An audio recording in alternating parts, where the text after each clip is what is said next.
రోజు మనం ఏం చేయాలి? నార్మల్ ఆదివారం మనం ఎలా వస్తున్నాం, బల్లారాధన రోజు ఎలా వస్తున్నాం? ఈరోజు ఎంతమంది ఉపవాసం ఉన్నారండి? నాకైతే ఎవరు చెప్పొద్దు, ఎందుకంటే నేను తీర్పు తీర్చేదాన్ని కాదు, మనందరికీ తీర్పు తీర్చే దేవుడు ఒకరు ఉన్నారు. బల్లారాధన రోజు మనం ఏం చేయాలంటే ఉపవాసం ఉండి ఆయన ఇచ్చే శరీరము, ఎవరి శరీరం? రొట్టె ముక్కని మనం తీసేసుకుంటున్నాం కదా, కానీ అది రొట్టె ముక్కగా మనం ఎంచకూడదు, కానీ దేవుని శరీరముగా మనం ఎంచాలి. ఆయన సిలువ మీద చనిపోయినప్పుడు ఏమన్నారు? నా శరీరము నా రక్తము అని చెప్పేసి అన్నారు. మనం రొట్టె ముక్కగా ద్రాక్షారసంగా తీసుకోవడం కాదు, కానీ దానికంటూ ఒక ప్రత్యేకత ఉంది. కాబట్టి మనం ఏం చేయాలంటే మనం దానిని ఆచరించాలి. ఏం చేయాలి? విశ్రాంతి దినమును పరిశుద్ధముగా ఆచరించాలని చెప్పేసి ఓన్లీ విశ్రాంతి దినం గురించే దేవుడు అంతలా చెప్తే, మరి ఇది ప్రత్యేకమైన దినం. ఈరోజు మనం ఎంతలా పాటించాలి?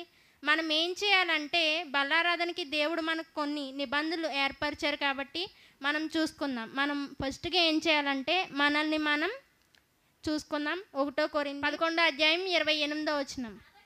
కాబట్టి ప్రతి మనుష్యుడు తన్ను తాను పరీక్షించుకొనవలెను, అలాగు చేసి ఆ రొట్టెను తిని ఆ పాత్రలోనిది త్రాగవలెను. హల్లెలూయా, హల్లెలూయా. మనల్ని మనం ఏం చేయాలండి? పరీక్షించుకోవాలి. మరి ఎంతమంది పరీక్షించుకుని ఈరోజు మందిరానికి వచ్చి ఉన్నారు? మనం ఎలా ఉంటున్నాం? ఒకసారి మనల్ని మనం పరీక్షించుకుందాం. మన హృదయం ఎలా ఉంది, మనం ఎలా ఉన్నాం, మనం చేసే క్రియలు ఎలా ఉన్నాయి, మన నోటి మాట ఎలా ఉంది, మన ఆలోచనలు ఎలా ఉన్నాయి, మన శరీర విధానం ఎట్లుంది, ఒకసారి ఆలోచించుకుందాం. దేవుడు ఏం చెప్తున్నారంటే మనల్ని మనం పరీక్షించుకోవాలి. ఎందుకు?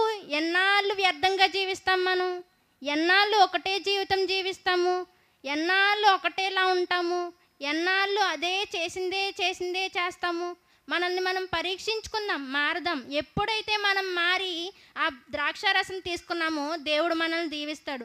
మనం ఏం చేస్తున్నామంటే ఆ రొట్టె కదా, ఆ ద్రాక్షారసమే కదా అని తీసేసుకుంటున్నాం, కానీ అలా తీసుకున్నవాడు శిక్షకు పాత్రుడు అని చెప్పేసి వాక్యం సెలవిస్తుంది. మనం ఏం చేయాలంటే మనల్ని మనం పరీక్షించుకోవాలి. పరీక్షించుకొని మనల్ని మనం తగ్గించుకొని ఎప్పుడైతే మనల్ని మనం మార్చుకొని అప్పుడు తీసుకుంటామో దేవుడు ఏం చెప్తాడంటే ఆశీర్వదిస్తాను అని చెప్తాడు. మనల్ని మనం తగ్గించుకోనకుండా, మనల్ని మనం మార్చుకోకుండా ఇది ఎప్పుడైతే తీసుకుంటామో శిక్షకు గురి అవుతాం. కాబట్టి మనల్ని ఏం చేయాలంటే మనల్ని మనం పరీక్షించుకోవాలి. అసలు మనం ఎలా ఉండాలి, మనం ఏ విధంగా మారాలి, ఎలా పరీక్షించుకోవాలి అని మనం చూసుకున్నట్లయితే నిర్గమకాండం 15:26 చదువుకుందాం.